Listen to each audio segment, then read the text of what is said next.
Bueno, buenas tardes a todos, todas y todes, bienvenides y bienvenidas. Mi nombre es Alejandra Sánchez Cabezas, yo soy la actual presidenta de la Asociación Argentina de Salud Pública.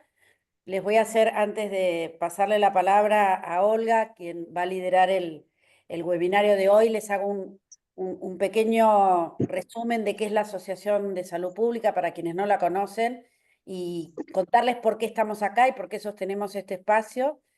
La Asociación de Salud Pública es un espacio, es una organización de la sociedad civil, es una organización, una sociedad científica que tiene varios objetivos y fundamentalmente los objetivos son favorecer y pensar las mejores estrategias, tanto políticas como académicas, como sociales, para mejorar la salud, entendiendo que la salud siempre es una construcción social, siempre es fruto de cómo decidimos consciente o inconscientemente vivir.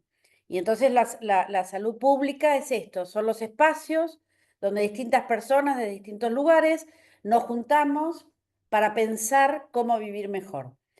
Es una asociación que tiene muchos años, que como muchas otras instituciones y sociedades dejaron de existir durante la dictadura y en particular esta asociación retomó sus actividades en el 2015 a impulsos de la Organización Panamericana de la Salud y desde ese momento hasta ahora se estuvo constituyendo y hace aproximadamente 3, 4 años un grupo de personas de distintas procedencias decidimos eh, presentarnos como comisión directiva para darle otra vuelta, otra mirada, para un espacio que fuera horizontal o lo más horizontal posible, que nos permitiera recuperar la militancia por la salud pública, porque como cualquier cosa común, siempre es una disputa y siempre es una lucha y algo de eso vamos a conversar hoy. Y además queríamos que la asociación fuera un espacio como la Casa Grande, ese lugar donde se encuentran todas las personas y que comparten algo en común y donde hay cierto calorcito. Y en esto buscamos distintas estrategias y uno de estos fueron los webinarios y que a partir del año pasado nos encaprichamos en sostenerlos porque principalmente necesitábamos ese calorcito, ese lugar y necesitábamos un espacio que nos permita pensar, nos permita salir de esta vorágine de la reacción constante, de la agresión constante, de esta sensación de desazón y a veces también, ¿por qué no?, de un poquito de derrota y conservar estos espacios que nos permiten parar, pensar, encontrarnos, construir un fueguito para seguir pensando y para seguir luchando. Y bueno, este webinario en particular es un webinario que yo atesoro mucho, por supuesto por el tema, pero fundamentalmente por quien lo da, que es una gran amiga y una persona a quien yo admiro mucho. Olga Viglieca es periodista, es investigadora, es activista por los derechos de las mujeres, creo que de toda su vida, creo que antes de nacer. Escribe sobre temas sociales, políticos y culturales, sobre todo sobre las mujeres, sobre las personas trabajadoras, las infancias y los derechos humanos. Ha recibido numerosos premios y reconocimientos y yo creo que los premios más importantes que recibe es de la cantidad de gente que la quiere, la respeta y la escucha. Les invito a relajarse, a escucharla. Siempre es un placer escucharla a Olga y me parece que es un enorme aprendizaje escuchar además cuáles las historias de las mujeres que nos trajeron hasta aquí y aprender de esa historia para ver qué tenemos que seguir haciendo. Muchísimas gracias, Olga, por haber aceptado estar aquí. Todo tuyo el espacio a partir de ahora. Bueno, buenas tardes. En realidad, muchas gracias, me toca decir a mí. Gracias, Ale, gracias a la asociación. Gracias por darnos esta oportunidad de compartir un rato pensando qué pasa, por qué nos pasa. ¿Es la primera vez que pasa o siempre ha sido así? Y tratar de entender sobre todo qué es lo que ocurre. O sea, la idea de que los derechos de las mujeres son frágiles, son enormemente frágiles, podría ser refutada con la idea de si uno solamente se finca en el presente. Bueno, hoy por hoy los derechos de todo el mundo son frágiles. los derechos de los trabajadores, los derechos de los adultos, las adultas mayores, los derechos de los pueblos originarios. ¿Quién no es frágil en el sentido de hay una avalancha sobre las conquistas, hay una avalancha sobre los logros de los sectores más desfavorecidos de esta sociedad? Sin embargo, a mí me parece que no está mal pensar, ajustar el foco en qué pasa con las mujeres, porque no siempre se habla de lo que pasa con las mujeres. Y no hay, si bien hay razones comunes y generales, hay otras que tienen alguna especificidad y sobre ellas me gustaría que charláramos un poco, que nos detuviéramos hoy. Ustedes vieron que el siglo XX fue llamado por Eric Hobsbawm, un historiador inglés, el siglo de las mujeres. Él acuñó ese concepto deslumbrado por los logros enormes que el movimiento de mujeres y las mujeres en general habían obtenido durante el siglo XX, encima en un siglo XX que él decía el siglo corto, ¿no? A partir de la Guerra Mundial. Y esto es incontestable, porque está claro que durante el siglo XX, o gran parte del siglo XX, las mujeres conseguimos cosas que antes no habíamos tenido. O sea, conseguimos el derecho a la educación, conseguimos, después de un debate enorme, el derecho a trabajar.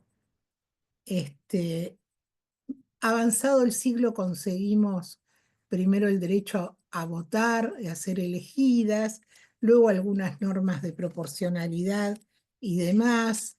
Este, Hubo, después de lo que se llama la segunda ola del feminismo, a fines de los 60 y de los 70, una mirada más atenta sobre los derechos sexuales, sobre el deseo, sobre el derecho a ser o no ser madres, algo que había atravesado la historia sin ponerse en cuestión. Y sin embargo, todo eso que deslumbró a Hoffman, a partir de los años 80 más o menos, empezó a ponerse en cuestión. Empezó a ponerse en cuestión primero en una zona del planeta que nos inquietaba poco, porque se acuñó una frase, que a mí me parece que es una frase errónea, que es: eso le pasa a las mujeres que viven bajo el yugo del Islam. Es una mentira. Las mujeres que vivían en los años 20, en los años 30, en los 40, en los 50, bajo el yugo del Islam, fueron mujeres que quemaron en piras enormes los velos, las burkas, los distintos pañuelos que negaban la existencia de su cuerpo en la esfera pública, que accedieron a la educación, que accedieron a el derecho al trabajo, con distintas gradaciones, es verdad, con distintas, en contextos muy distintos. Unos son los derechos que conquistaron las mujeres bajo el yugo del Islam en la Rusia soviética, que fueron todos los que conquistaron las otras, a un precio más alto, porque no es que quemar en una pira el velo, muchas veces acompañadas de sus maridos, por supuesto acompañadas de los partidos socialistas y demás, no fue algo que se aceptó mansamente por parte de los religiosos del Islam, como tampoco los popes de la Iglesia Ortodoxa aceptaron tan mansamente que las mujeres dejaran de pensar que el zar venía de Dios y que ellos también eran sus vicarios en la tierra, o por lo menos los intérpretes de sus palabras. Pero digamos, en ese territorio de la Unión Soviética, las mujeres rápidamente tuvieron el derecho al aborto, 1920, primer país del mundo que legaliza el derecho al aborto, lo que diríamos ahora en el hospital, o sea, sancionando severamente la práctica privada y lucrativa de la interrupción del embarazo, pero dando todas las posibilidades, que no eran tantas, porque piensen que la Rusia de 1917, 1918, 1920 era una Rusia atrasada, que había salido del vasallaje hacía solo 5 del medioevo, hacía solamente 6 décadas, en el atraso del zarismo, pero sin embargo, rápidamente las mujeres tuvieron el derecho a la educación, el derecho al trabajo y un derecho que tiene poca prensa,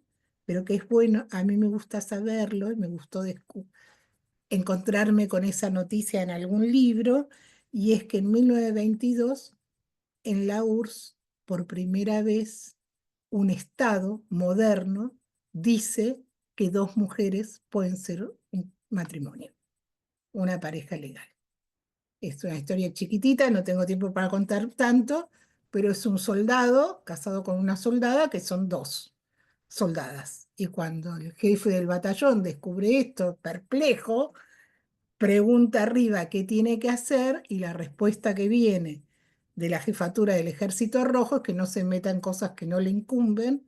Si son dos adultas las que decidieron eso, el Estado soviético no tiene posición al respecto. Derecho de los adultos, 1922. Pero no es solamente ahí que las mujeres bajo el yugo del Islam obtuvieron sus derechos.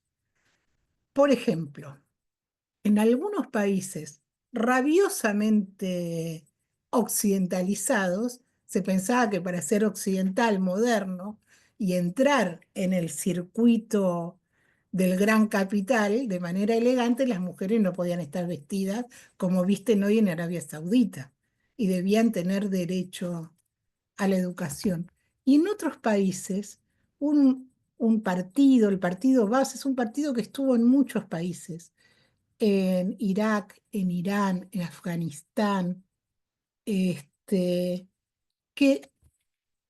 es un partido nacionalista que nacionalizó el petróleo, que tuvo grandes choques con los señores de la guerra, que eran los jefes tribales, que también eran los terratenientes y que también eran los jefes religiosos. Y en esta lucha por quién se quedaba con la manija en cada uno de esos países, una de las estrategias fue ganar a la población con una política de subsidios enormes para arrancarlos de la hegemonía clerical. Entonces, las familias iraquíes que aceptaban que sus alumnas, sus hijas, fueran escolarizadas, tenían importantes subsidios. Y tan lejos como en el año 70 o en el año 1980, para UNIFEM y para Naciones Unidas, el país más avanzado en los derechos de las mujeres era el Irak de Saddam Hussein. Les digo porque las dos invasiones norteamericanas se hicieron en nombre de liberar a las mujeres bajo el yugo del Islam.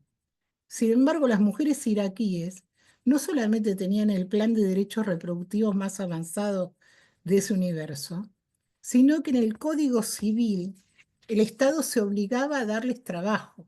Si una mujer a partir de los 23 años no había conseguido trabajo en la esfera privada, el Estado estaba obligado a darle un trabajo asalariado en la esfera pública. Y cuando se produce la invasión, la primera invasión, a pesar de que Irak ya estaba arrasado por 10 años de guerra con Irán, había más ingenieras en petróleo que ingenieros en petróleo. Y había más oncólogas que oncólogos. La Universidad de Basora, la proporción era 7 a 10 de chicas versus chicos.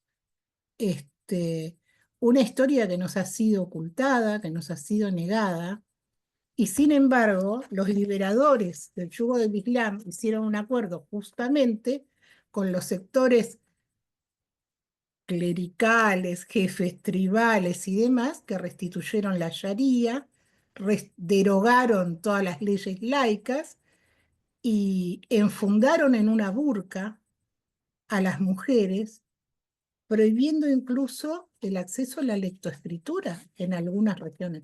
Lo que pasa hoy en Afganistán como norma, que está prohibido que una niña de más de 12 años acuda a una institución educativa, y hay decenas de escuelas clandestinas de un puñadito de alumnas que sostienen madres o abuelas que no pueden resignarse a que sus hijas no sepan leer y escribir. Y que cuando son descubiertas van a la cárcel y la pasan muy mal. Y eso es actual, eso es hoy. Este, esa fue la llegada de Occidente a Irak. Eso es lo que aportó Occidente a la liberación de las mujeres iraquíes. ¿Cómo es lo que aporta hoy la anuencia de Occidente al retorno en Afganistán del islamismo extremista que no permite que las mujeres canten?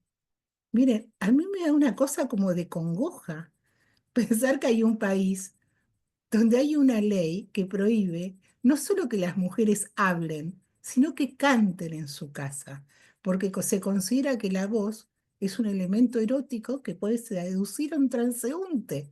Entonces, no solamente tienen que estar cegadas las ventanas, no solamente tienen que estar ellas en las habitaciones interiores y ni siquiera como una sombra ser vistas desde el exterior, sino que no pueden usar su voz ni siquiera para cantar. Y un acto de resistencia que existe hoy, y que lamentablemente tampoco hay demasiada información acá sobre eso, es que en algunas ciudades las mujeres a cierta hora cantan, bajito, pero cantan, cada una encerrada en su casa. Las mujeres cantan, pero las mujeres no pueden estudiar carreras vinculadas al cuidado de la salud, ni pueden ser atendidas por médicos varones. O sea, su destino ante la enfermedad, ¿cuál es? Ninguno. No tienen destino. Son políticas de destrucción profundísimas eh, que suceden ante la enorme pasividad o complicidad de los poderosos del mundo. Es la barbarie, que son situaciones de la barbarie. Pero no fue siempre así. Las afganas, uno toma fotos de las afganas en los años 60 o 70 y son chicas de minifalda que cantan a los Beatles, muchas de ellas. Han destruido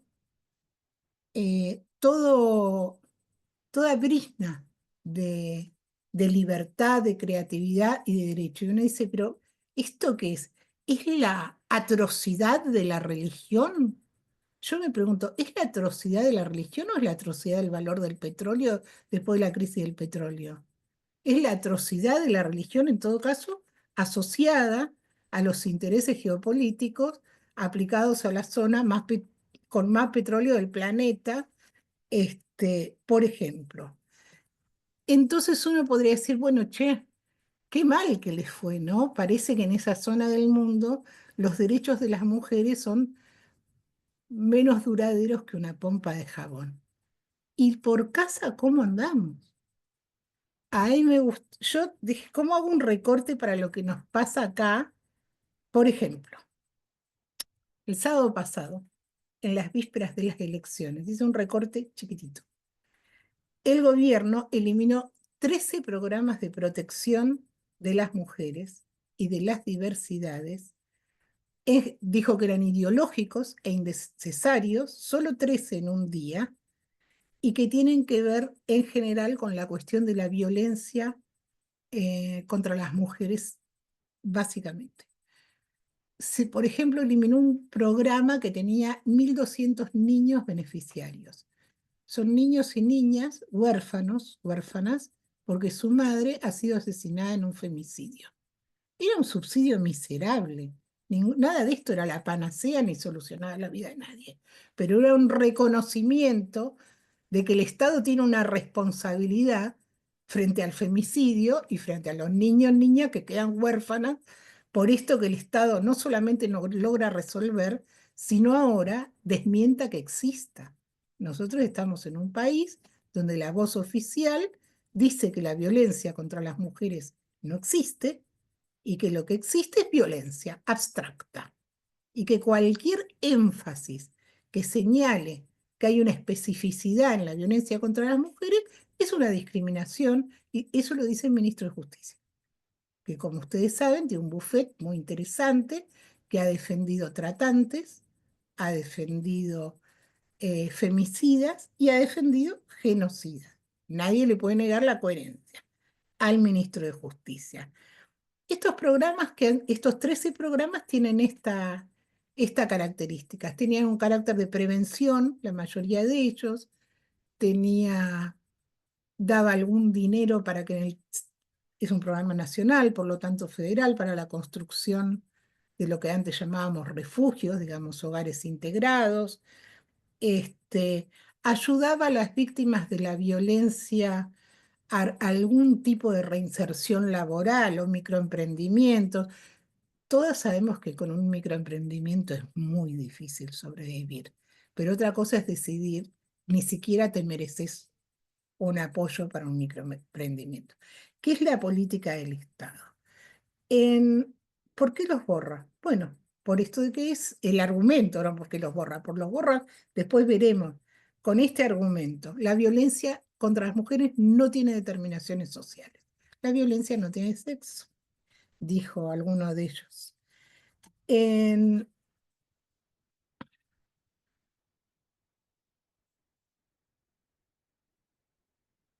en nombre de la igualdad ante la ley, esa es una enorme perversión.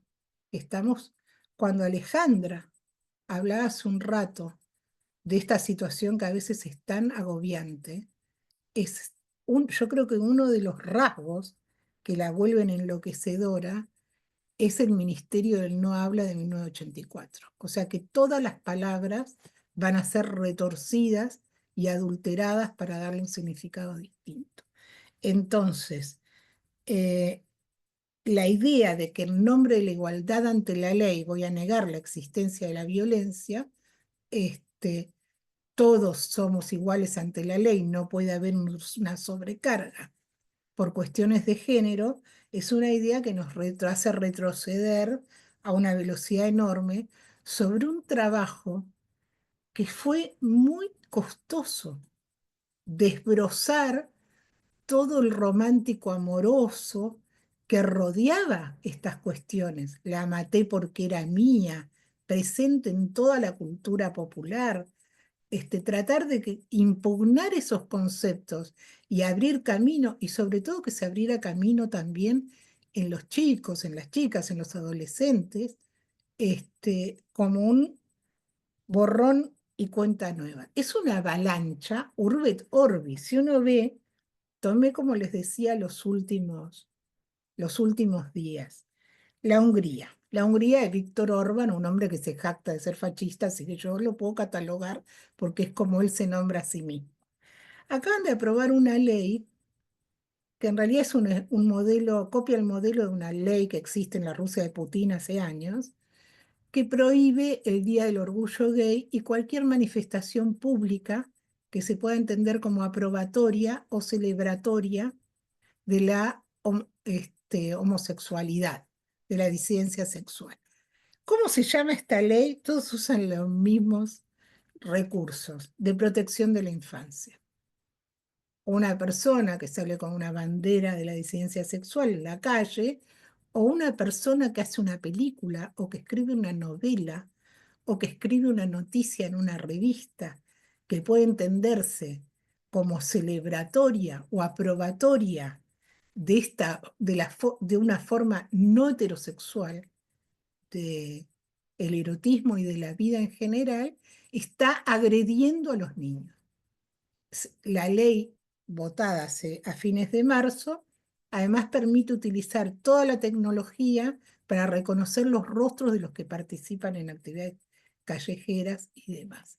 Fue respondida con una movilización enorme en Budapest. No, esto no significa, esta es la avanzada, pero es una avanzada que también tiene muchos intentos de ser frenada.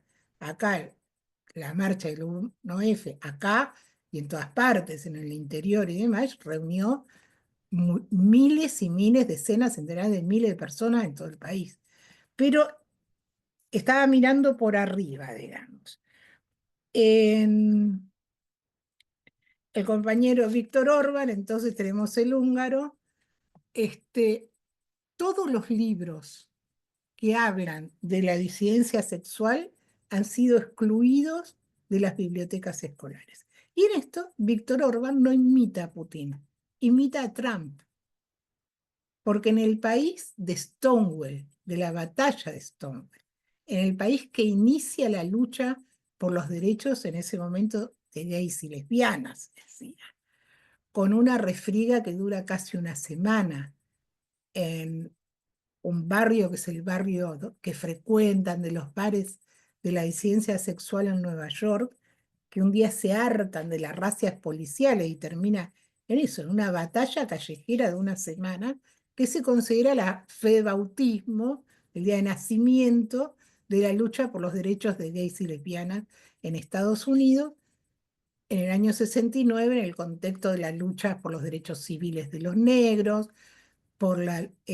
contra la guerra de Vietnam, el Mayo francés, etc. Bueno, hoy, en lo que se llama el cinturón bíblico norteamericano, o sea, los 26 estados donde la derecha evangélica tiene un poder enorme y sus gobernadores en general dentro del Partido Republicano también, en un docente puede ser despedido solo por respetar el deseo de un alumno que está transicionando y que dice, yo quiero que me llamen así. Si el docente llama a su alumno como el alumno o alumna lo demanda, es causal de despido ipso facto. Si el docente acepta hablar con uno de sus alumnos sobre dudas su identidad sexual, esta cosa básica de sentarse con un chico que uno ve que está enrollado a ver qué le pasa, y lo que le pasa a ese chico o a esa chica es que no sabe muy bien si quiere novio o quiere novia, razón suficiente para ser separado del curso. En esas escuelas, donde los docentes pueden ser separados por esa razón, las bibliotecas ya no tienen libros que hablen ni de la lucha de las mujeres, ni de la lucha de la disidencia sexual, ni de la lucha, y acá me parece re interesante, porque empiezan a caerse ciertas caretas, del aporte de la esclavitud de los negros esclavos a la construcción de Estados Unidos, a la construcción económica, su aporte a la riqueza del país y también su enorme aporte a la cultura del país. Una corriente historiográfica que no tiene más de 15 años en Estados Unidos. Esto no existía. Esto que ellos llaman la cultura woke, uno podría cuestionar esa definición, es bastante fresquita. Y sin embargo han expurgado to todo texto que pueda decir, que pueda causar bueno, ustedes vieron que el presidente Trump decidió ser también el presidente del Instituto Smithsoniano. O sea, él dirige como si quisiera dirigir Bellas Artes, como si quisiera dirigir todos los museos del país, porque los museos del país están inficionados de ideas woke, discriminatorias, por ejemplo. Otra vez es la barbarie. En ese país donde pasa eso con los derechos de la disidencia sexual, donde pasa eso con los derechos de los negros o con la historia de los negros, pasa también que en 26 estados el aborto es absolutamente ilegal. En algunos, incluso en caso de violación o severo riesgo de vida para la madre. No hay causales directamente. Y la penalización del aborto no es solamente sobre la mujer que lo comete o sobre el médico, médica que acompaña la práctica, sino hasta con el taxista que la llevó al lugar donde esta sucedió. Y si la mujer toma un avión, o la persona embarazada toma un avión, y se va a otro estado a interrumpir su embarazo, cuando vuelve al estado en que tiene dinero para hacer eso, y lo hace, cuando vuelve, el Estado en muchos casos se reserva el derecho de accionar contra ella como una asesina. Es una no solamente es un disparate desde el punto de vista de la tradición legal de Estados Unidos, sino que en esa situación estamos. Trump también habla de la igualdad. Trump también dice la discriminación positiva es nada más que vulnerar los derechos de los blancos. La discriminación positiva no es nada más que vulnerar los derechos de los que, como corresponde, se reconocen dentro de uno u otro sexo. Porque sexos, dice Trump, hay dos. En Estados Unidos, desde yo soy presidente, lo ha dicho en toda su campaña, es uno de sus promesas de campaña, a tal punto que han interrumpido por una orden ejecutiva el tratamiento de chicos, chicas que están transicionando. Hay jueces que trataron de bloquear eso y sin embargo el gobierno federal sanciona con el retiro de los recursos a cualquier institución de salud que siga adelante con estos programas. Lo que hace que instituciones tradicionales que se consideraban como el nido, como el lugar de protección desde hace muchos años de niños y adolescentes que estaban en un camino de transición, han suspendido y cancelado no solamente las intervenciones quirúrgicas, eso ni hablar, sino los tratamientos, con riesgos enormes para la salud física y la salud mental de sus pacientes. Eso es la política de Donald Trump. Y ya tenemos demandas en Estados Unidos de hombres blancos que demandan a las empresas en las que trabajaron o trabajan, diciendo en realidad promovieron a este latino o promovieron a este negro en nombre de la discriminación positiva, que es una falsa, vulnera la igualdad ante la ley. Exijo ser reparado.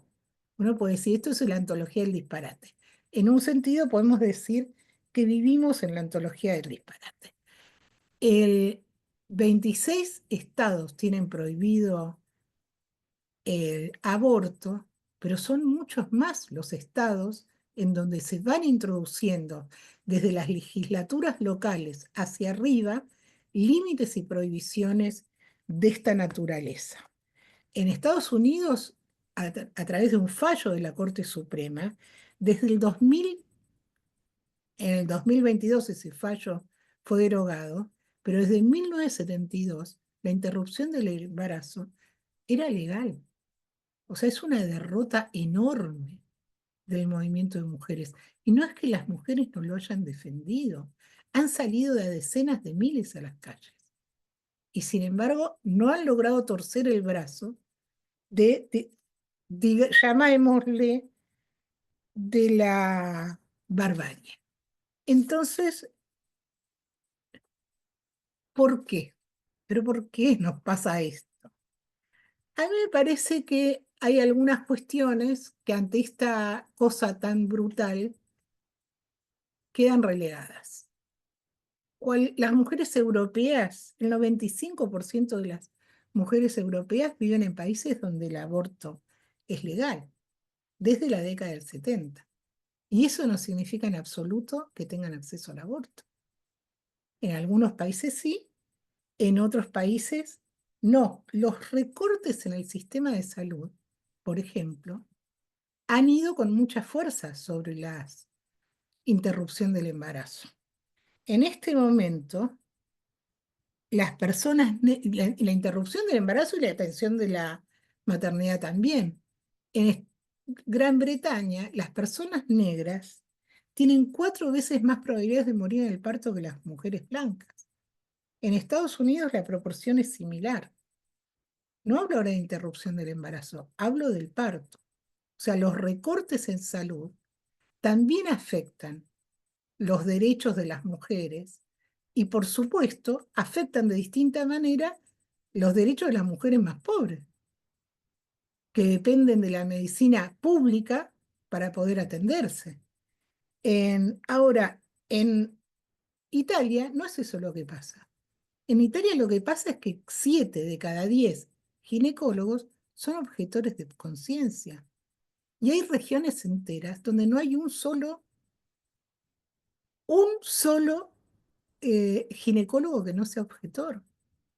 hay que trasladarse a los estados del norte de Italia para poder interrumpir un embarazo. No todo el mundo tiene tiempo, tiene licencia en el trabajo o tiene dinero para hacer ese tipo de cosas. Como les decía, en algunas regiones es la totalidad. Es decir, en España, por ejemplo, en la Comunidad de Madrid, a pesar de que el aborto es legal en España también, desde los años 70, no hay una clínica o hospital público donde se practique la interrupción del embarazo. Jamás se habilitaron las salas. Solamente se puede ir a clínicas privadas y en general lo que se hace es que se va a Cataluña, se va a los Países Vascos, en los lugares donde hay otra política al respecto. Quiero decir que los derechos de las mujeres se vulneran a veces de manera brutal y descarada, y que también hay caminos que son caminos transversales, pero que llevan a situaciones de enorme injusticia también. Ahora la gran pregunta, ¿por qué? 18:36, estamos bien. Uno podría decir que hay dos momentos de enorme lucha de las mujeres y sus conquistas. Coinciden con las dos guerras mundiales.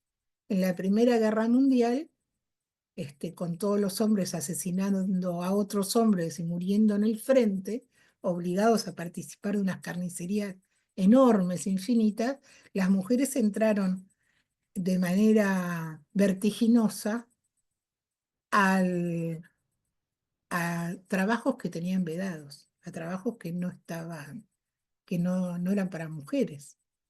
En las dos grandes corrientes políticas que se movían dentro del movimiento de mujeres en la primera década del siglo XX, las sufragistas por un lado, las socialistas y las anarquistas por el otro, tuvieron posiciones totalmente distantes respecto de la guerra.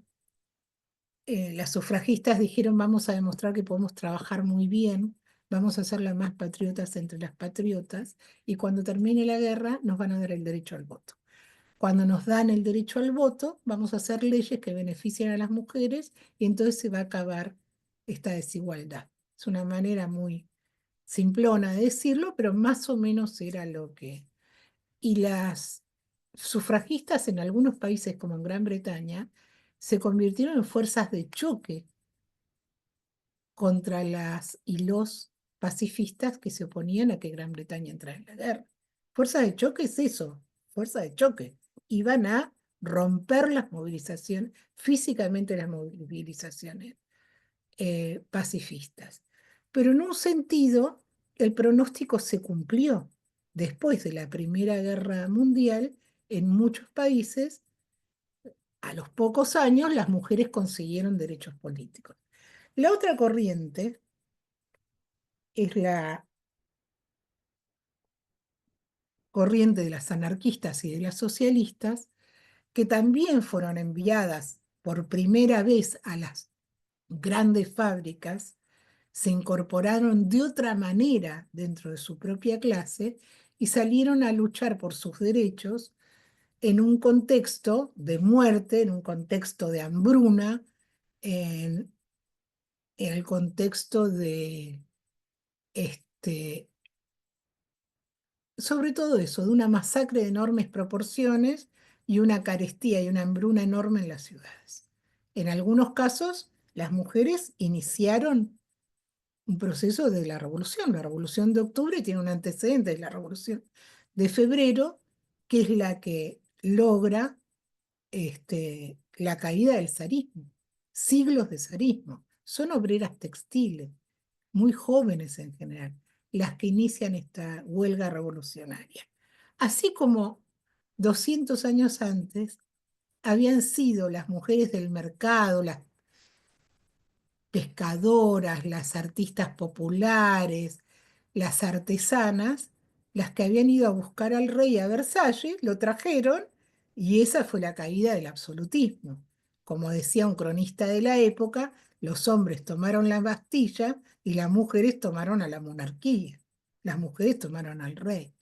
Entonces, son dos procesos distantes en sus posiciones políticas, pero que redundan en el logro de de un nuevo lugar para la mujer después de la Primera Guerra Mundial. Después de la Segunda Guerra Mundial, en donde otra vez las mujeres son incorporadas masivamente a la producción, son autorizadas a manejar aviones. Eso no. Así como en la Primera Guerra Mundial estaban autorizadas a limpiar los tranvías, pero no a manejarlos, y cuando todos los hombres fueron al frente a manejar los camiones y demás, ellas tuvieron autorización para manejar los tranvías. En la Segunda Guerra Mundial las mujeres ganan un espacio enorme. Sin embargo, cuando termina esa guerra, las devuelven a su casa. Las devuelven a su casa, les regalan quiere decir que se inventan o se masifica el uso de todos los aparatos que uno puede imaginar de ayuda para el hogar,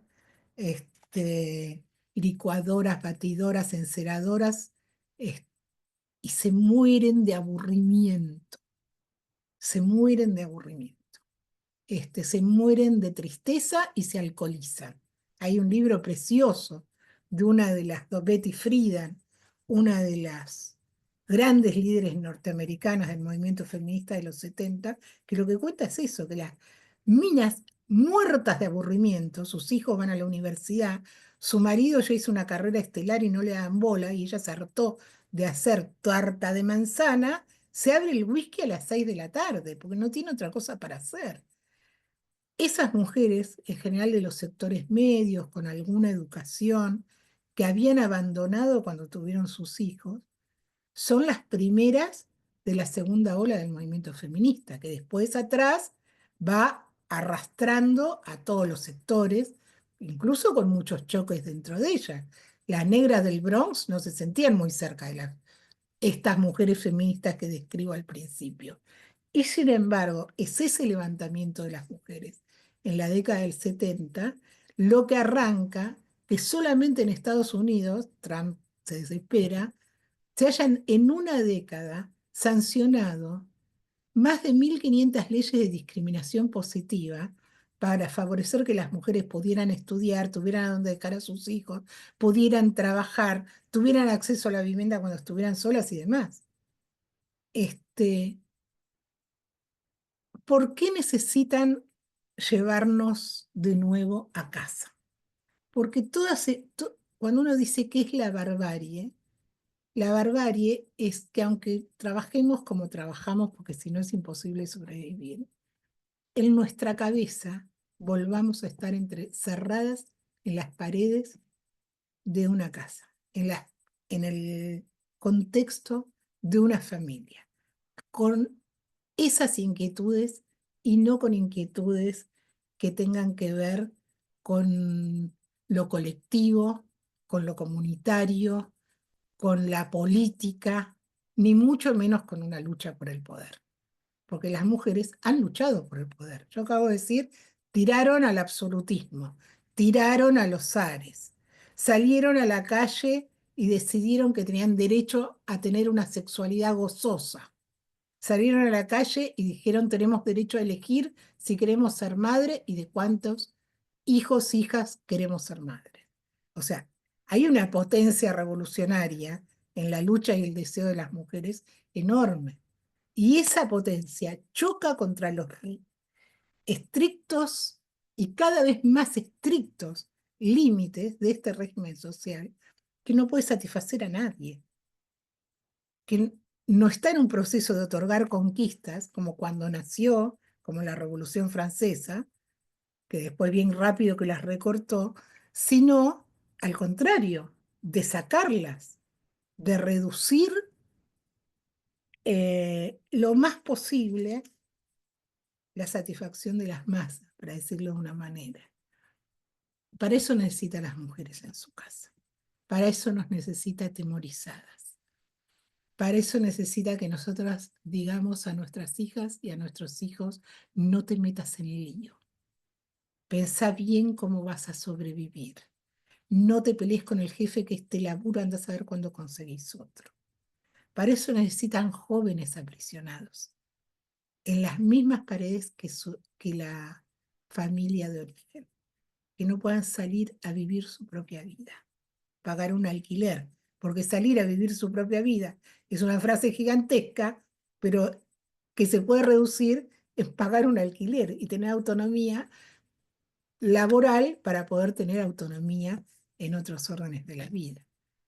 Las mujeres necesitan, miren, cuando empezaron las revoluciones burguesas, ya con esto termino, porque estoy en el límite, cuando los, los ingleses, la corona británica sacó una ley que decía, los hombres que no garanticen que sus mujeres a la noche no están discutiendo bajo el farol, irán presos. Ni se les ocurría meter las presas a ellas, pero ellos tenían que garantizar que ellas no salieran.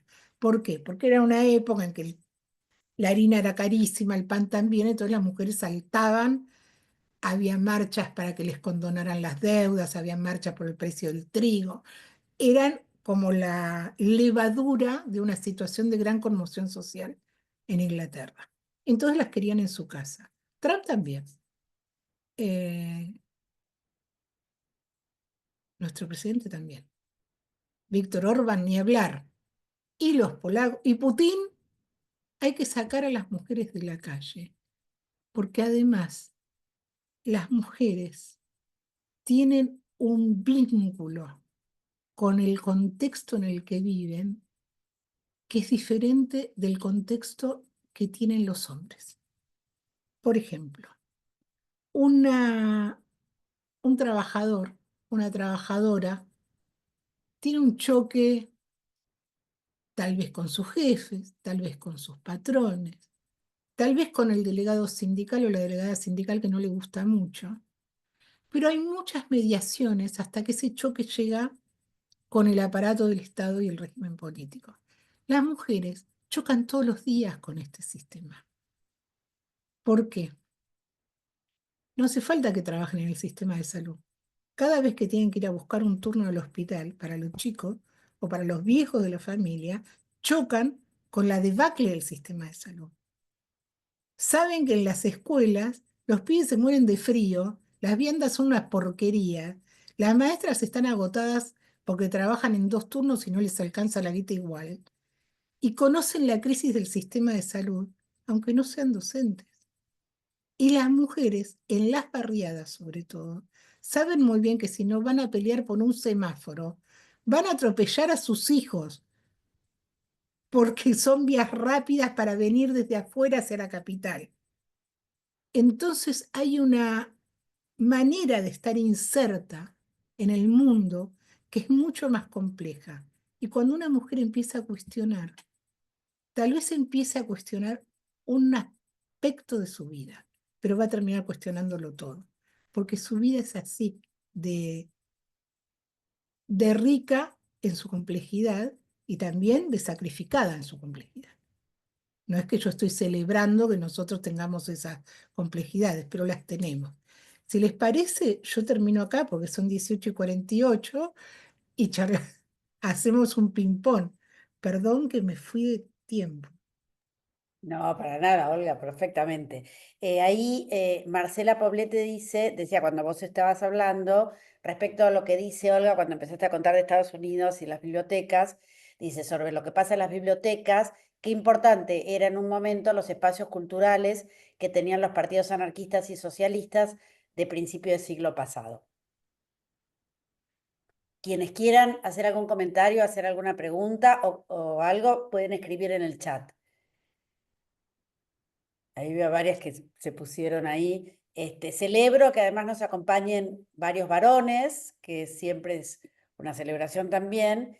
Y yo, mientras tanto, mientras escriben, quería decir, Olga, que me parece sumamente importante que ahí Marilyn dice, gracias, Olga, siempre tan clara, sumamente importante que pongas estas disputas en contexto, porque qué es lo que se pelea cuando se pelea y qué es lo que se defiende cuando se defiende. Y lo que se está defendiendo son ciertos privilegios y un sistema social que está colapsando. Entonces ahí, digo, y además vos lo que estás contando es la punta de un ovillo de una larga historia que vos en muchos espacios vos lo contás mucho mejor y la realidad es que solo retomando la historia y conociendo la historia podremos cambiar nuestro presente. Digo, dejar de pensar también en una historia teleológica, sino en una historia mucho más compleja y mucho más circular. Y en eso, cuando te escuchaba, pensaba y fui a buscar la cita, una cita de Walter Benjamin, que, como sabemos, tiene una reflexión sobre la historia y me parece que va en la misma línea en lo que vos estás diciendo. Dice, el asombro de que los hechos que vivimos sean aún posibles, él habla del siglo XXI, no es filosófico, no consiste en conocer que las cosas hayan sido así, sino en que en este estado hayan podido prolongarse hasta hoy. Este asombro, y ahí me parece lo importante de compartir estos espacios y estas reflexiones que vos nos traes, este asombro es un acto de conciencia que debe orientar a la historia. Nos ha sido dado en estos espacios una débil fuerza mesiánica sobre la que el pasado reclama un derecho. Y esto, bueno, las madres lo saben bien y las abuelas también. Y acá dice, bueno, así varios.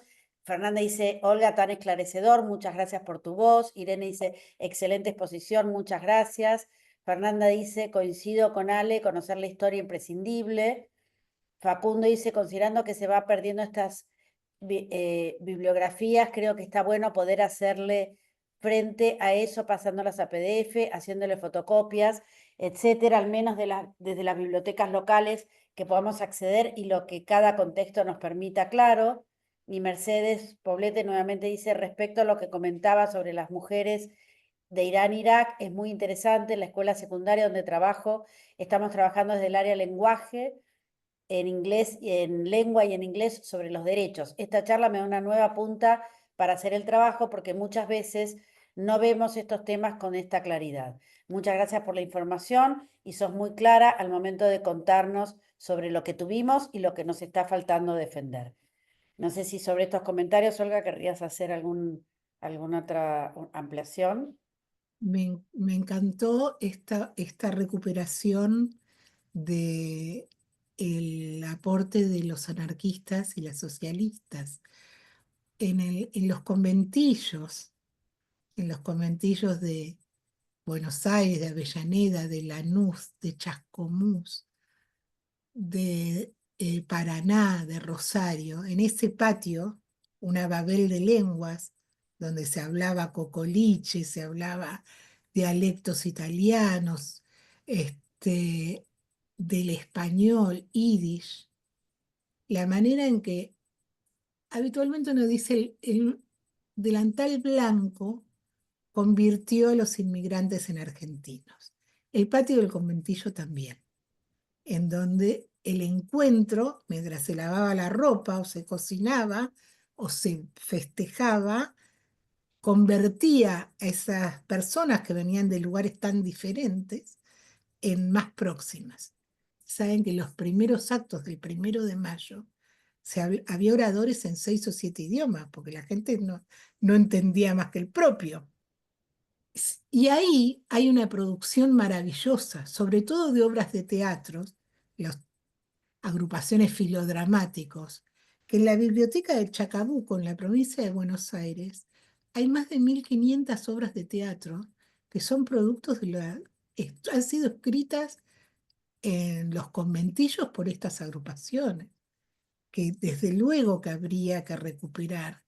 Y además nosotros no tenemos hoy lugares de encuentro, hay que hacer un gran esfuerzo para construirlos, centros culturales, se arman, se desarman, en donde el encuentro con el otro, que en un sentido es igual, pero también es un gran diferente, permite recrear el pasado,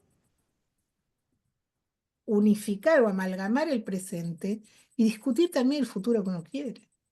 Porque en los conventillos lo que se hacía era eso. Cada uno traía su tradición, iba armando la manera de entenderse y juntos se soñó futuro. Un futuro que tiene en relación a las mujeres cuestiones espectaculares. Los primeros sindicatos, la FORA, la UGT, anarquistas, socialistas, en sus programas de reivindicación a la jornada de 8 horas, el salario, estaba la lucha contra la trata, que se llamaba tráfico de blancas, ¿no es cierto? Estaba la lucha por el derecho al divorcio. No había un programa de la mujer y un programa de la clase obrera, sino que los derechos democráticos estaban presentes. La garantía, esta cosa tan que uno, mire, 8 horas para trabajar, 8 horas para estudiar, para descansar, 8 horas para hacer la revolución. O sea, ahora uno trabaja 20.000 horas, no le alcanza para nada. Y la idea de un futuro tiene que surgir de un canon. La idea del futuro nunca puede ser elaborada en la tristeza de la soledad. ¿Es una polifonía o no es? Nos están tratando de arrinconar a la tristeza de la soledad. A mí me parece que los webinarios, las cosas que hacen ustedes, Ale, la asociación, es tratar de armar espacios para la polifonía. Y es una cosa enorme, es una cosa de- importante y también muy feliz. Eh, eso. Hay más mensajes, Gloria, dice, Fernanda dice, estos aportes nos dan más impulso a seguir tendiendo redes y se suma a lo que está diciendo Olga, la proximidad con el otro, sin ninguna duda. Daniela dice, súper interesante el recorrido histórico que realizó sobre cómo la mujer constantemente ha sido destratada y considerada no sujeto y objeto de interés e importancia para cuestiones puntuales como la de la guerra, que una vez finalizada se las quiso volver a posicionar como mujeres de la casa. Coincido sobre lo que escriben más arriba, sobre la importancia de la bibliografía, el conocimiento y reconstrucción de los hechos históricos para poder pensar en la actualidad y trabajarla en pos del bienestar general de todos los géneros. Muchas gracias por este acercamiento. Julia dice, qué lindo lo que nos contás, Olga, nuestra historia, muchas gracias. Y Germina dice, quise escribir, pero no puedo perderme de escuchar atentamente, gracias. Bueno, les aviso a quienes están acá para que también lo compartan, que este webinario queda grabado en la página de la Asociación Argentina de Salud Pública. Digo, ahí les compartí el link también para que lo compartan, para que lo difundan. Olga da clases, da charlas, para que también cuenten con eso, le inviten, se sumen a sus cursos y salvo que quieras cerrar con algo, yo les diría que eso, busquen estos espacios de encuentro, hagamos siempre ese hueco que nos permita escuchar a otras personas, salir mejor y como decía Castoriadis, mientras haya gente que cuestione el sistema social y su propio sistema de pensamiento, habrá creatividad en la historia sobre la que nadie puede poner una lápida. Ese vínculo existe y es a través de personas, y esas personas, yo diría, están aquí. Y a través de la salud, que trabajamos con los cuerpos, que vemos lo que el sistema social hace en los cuerpos, podemos realmente construir transformaciones sociales. En eso creemos, para eso estamos, en eso nos estamos jugando y vinculándonos con personas como Olga y como muchas de las personas que están acá, sabemos que nunca vamos a dejar de cantar. Así que Olga, muchísimas gracias para seguir cantando, siempre es un enorme placer. Cecilia también está agradeciendo este hermoso encuentro, y sin ninguna duda salimos mejor de lo que entramos, y eso es salud.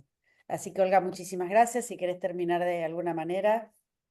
Muchísimas gracias a ustedes, muchísimas gracias a la asociación, a Ale, querida, y muchísimas gracias a nosotras por este abrazo virtual que nos hemos dado, ¿no? Chao, Exactamente. Beso hasta grande. Hasta luego. pronto.